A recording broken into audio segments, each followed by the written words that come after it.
கர்த்தர் உன்னை தினமும் தேடி வருகிற என்ற தலைப்பில் நாம் அதிகமாக தியானித்து வருகிறோம். இன்று கர்த்தருடைய வார்த்தையை தியானிப்போம். நம் தேவன் காக்கிற தேவன், நமக்குள்ளே இருந்து அவருடைய வார்த்தையை கொண்டு நம்மை காத்து கொண்டு இருக்கிறார். ஒவ்வொரு நாளும் நம்முடைய வாழ்க்கையில் நம்மை காக்கிறவர் நமக்கு இருந்து அதை செய்யும் பொழுது நம்முடைய உள்ளம் எப்படி மகிழ்கிறது என்று நாம் பார்த்து கொண்டு தான் இருக்கிறோம். இன்று அவருடைய வார்த்தையை நாம் தியானிப்போம். நீ என் ஜனம் என்று சொல்வதற்காக நான் என் வார்த்தையை உன் வாயிலே அருளி என் கரத்தின் நிழலினாலே உன்னை மறைக்கிறேன். தேவன் பாருங்க, நம்முடைய காக்கிறவர் அவருடைய வார்த்தையை கொண்டு எப்படி சொல்லுகிறார் பாருங்க.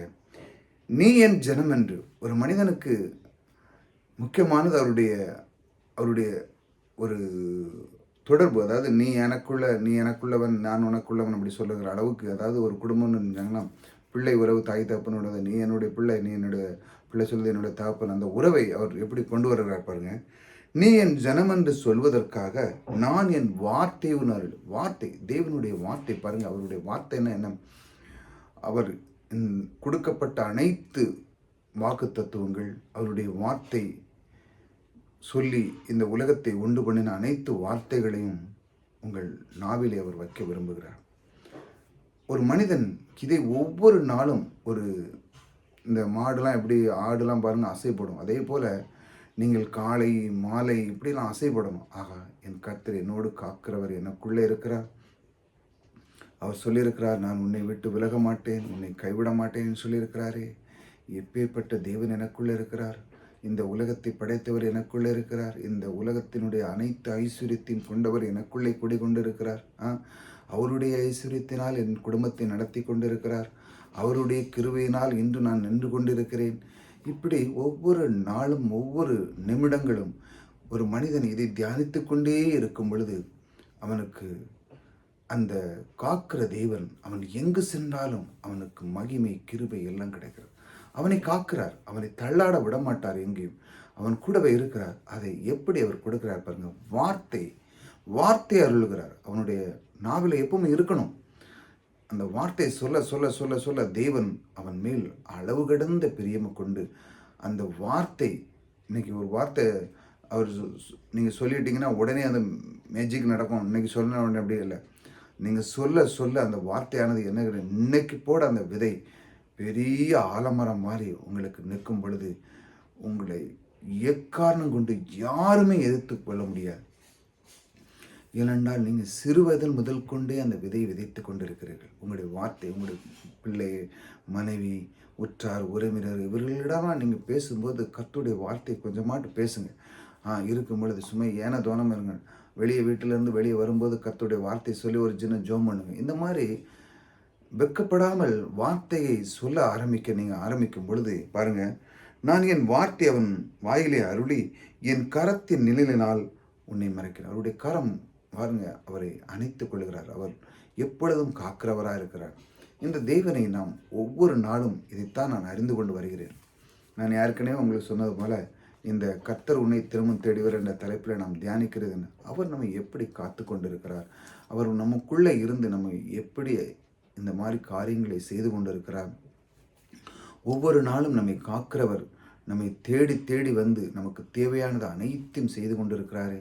இவை எப்பேற்பட்ட அன்பு உள்ள தேவன் நமக்குள்ளே இருக்கிறார் பாருங்கள்.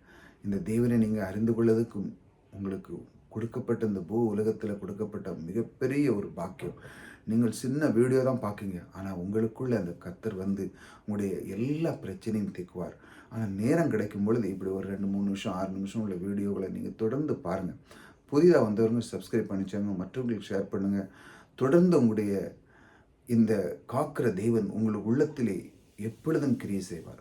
அதைத்தான் இயேசு கிறிஸ்து இந்த மாதிரி மக்களுக்கு காக்கிறவராக இருந்தார். எங்கு சென்றாலும் அவர் மக்களுக்கு உதவி புரிந்து நன்மை புரிந்து எப்பொழுதும் அவர் காக்கிறார். அவர் மக்களை ஒரு நாளும் அவர் கைவிடுவதில்லை. அதே போல தான் சிலுவையின் மரணமும் அவர் ஏற்கனவே ஆதாம் இழந்த அந்த ஆசீர்வாதத்தை அவர் விடவில்லை. எப்படியாட்டு கொடுக்கணும் இந்த மனிதனுக்குன்னு சொல்லி தான் இதை எப்படியாட்டு இந்த ஆசீர்வாதத்தை இந்த மக்களுக்கு கொடுத்து அருள வேண்டும் என்று தான் அவருடைய ஒவ்வொரு நோக்கமும் சித்தமாக இருந்தது. நம்முடைய வாழ்க்கையும் அப்படிதான். நம்முடைய வாழ்க்கை குறித்து நம்முடைய வாழ்க்கை குறித்து பொருளாதாரத்தை குறித்து அவருடைய நோக்கமும் சித்தமும் எப்பொழுதும் இருந்து கொண்டு இருக்கு. நம்மை விடுவதற்கு அவருக்கு மனதே இல்லை. அப்பேற்பட்ட தேவன் நம்மை நேசிக்கிறார். அதை முதல்ல நீங்கள் புரிஞ்சுக்கொள்ளுங்க. என்னை அவர் நேசிக்கிறார். ஆ என்னை அவர் தெரிந்து கொண்டார். என்னை தேடி வந்தார். என்னுடைய யூடியூப் சேனலுடைய தலைப்பே அதுதான். நான் அதிகமாக தேவனோடு வாஞ்சிக்கும் பொழுது எனக்கு அதிகமாக கொடுக்கப்பட்ட அந்த வார்த்தை தேவனே எனக்கு கொடுத்தார். என்னை தேடி வந்தார், இந்த தலைப்பை நீ வச்சுக்கோ அப்படின்னு சொல்லி. அவர் கொடுத்த இந்த யூடியூப் சேனலுடைய இந்த தலைப்பு, அவர் கொடுத்த இந்த வார்த்தைகள் நான் உங்களோடு பகிர்ந்து கொள்கிறேன் என்றால், அவர் எனக்குள்ளே இருக்கிற அந்த வாஞ்சை, எனக்குள்ளே இருக்கிற அந்த தாளந்தை உங்களுக்கு கொடுக்க வேண்டும் என்று தான் அவருடைய விருப்பம். அவர் என்னை கொண்டு உங்களுக்குள்ள இருக்கிற எல்லாத்தையும் அன்பையும் அவர் கொடுக்கிறார், விரும்புகிறார். வார்த்தை நான் சொல்லும் பொழுது அதை நீங்கள் ரிசீவ் பண்ணிக்காங்க. ஆம், என் தேவன் எனக்குள்ளே இருக்கிறார், அவர் கொடுக்கிறார், அவர் வார்த்தை சொல்கிறார். நான் என் வார்த்தையை உன் வாயிலே அருளி, அதாவது எப்பொழுதும் நான் உனக்கு இந்த வார்த்தையை தருவேன் என்று உங்களுக்கு வாக்கு கொடுக்கிறார். இந்த வாக்கு மாறாத தேவன் உங்களுக்குள்ளே இருக்கும் பொழுது உங்களுடைய வாழ்க்கை குறைவே இருக்காது. எங்கு சென்றாலும் உங்களுக்கு சிறப்பு இருக்கும். அது அப்படி தான் நம்ம பார்த்தீங்கன்னா பாருங்கள், இயேசு கிறிஸ்து ஒவ்வொரு நாளும் அவர் சொல்லுகிறார். அந்த ஒரு ஸ்திரீ மரண படுக்கையில் இருக்கும் பொழுது அவர் சொல்ல, வாங்க நீங்கள் வந்து ஜெபம் பண்ணாலே போதும்னு சொல்கிறாங்க. ஆனாலும் பாருங்கள், அவர் பெய் கொண்டு இருக்கிற நேரத்திலே வேற ஒரு பெண் தன்னுடைய வஸ்திரத்தை தொட்டு குணமாகிறாள். ஆனாலும் அப்படி போய்கிட்டே இருக்கிற நேரத்தில் அங்கிருந்து அவனுடைய பணிவிடக்காக ஒருத்தன் வந்து சொல்கிறான், உங்கள் பெண்ணு இறந்துட்டான்னு. அப்பொழுதும் தேவன் பாருங்கள், வார்த்தையை கொண்டு விசுவாசத்தை எப்படி வளர்க்கிறார் பாருங்கள். நீ விசுவாசிக்கிறாயா அதை அப்படி சொல்ல. ஆனால் அந்த நேரத்தில் அவன் இல்லை மறித்துட்டாலோ அப்படின்னு அவன் வார்த்தை சொல்லாமல், அந்த இடத்துல அவன் பேசாமல் கர்த்தருடைய வார்த்தைக்கு அவன் செவி சாய்த்தான். நீ விசுவாசிக்கிறாயா அப்படி சொல்லி போன உடனே அந்த பெண்ணை, அவள் நித்திரை தான் செய்து கொண்டிருக்கிறாள், மரணம் படுக்கையில் இல்லைன்னு சொல்லி எல்லாருக்குமே ஒரு வேக்கவனை, எல்லாரும் ஒரு நகைக்கிறார்கள். ஆனால் அவன் பாருங்க, அவனுடைய தகப்பன் வார்த்தையை, தேவனுடைய வார்த்தையை முழுமையாக விசுவாசித்தான். தேவன் என்னை சொல்லியிருக்கிறார், நீ விசுவாசிக்கிறாய். ஏற்கனவே ஒருத்தன் வந்து சொல்லிட்டு போயிட்டான், எப்படி மரணம் ஆயிட்டுன்னு. ஆனால் நம்ம என்ன சொல்லுவோம், ஐயோ போச்சே, என்ன எதுக்கு போதகர், அப்படிதான் அந்த இடத்துலையும் சொன்னாங்க. ஏற்கனவே மரணம் ஆகிட்டு நீ மறுபடியும் போதகரை ஏன் தொந்தரவு பண்ணுற, போதகர் எதுக்கு வேண்டாம் அப்படின்னு சொல்லும் பொழுது தான் அவர் சொல்லார், இல்லை நான் வரல, நீ விசுவாசிக்கிறாயா அப்படின்னு சொல்லி தான் போகிறாரு.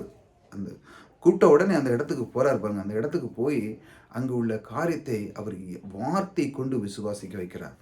அதனால தான் நம்முடைய வாழ்க்கையில் ஒவ்வொரு நாளும் நம்மை காக்கிறது வந்து தேவனுடைய வார்த்தை.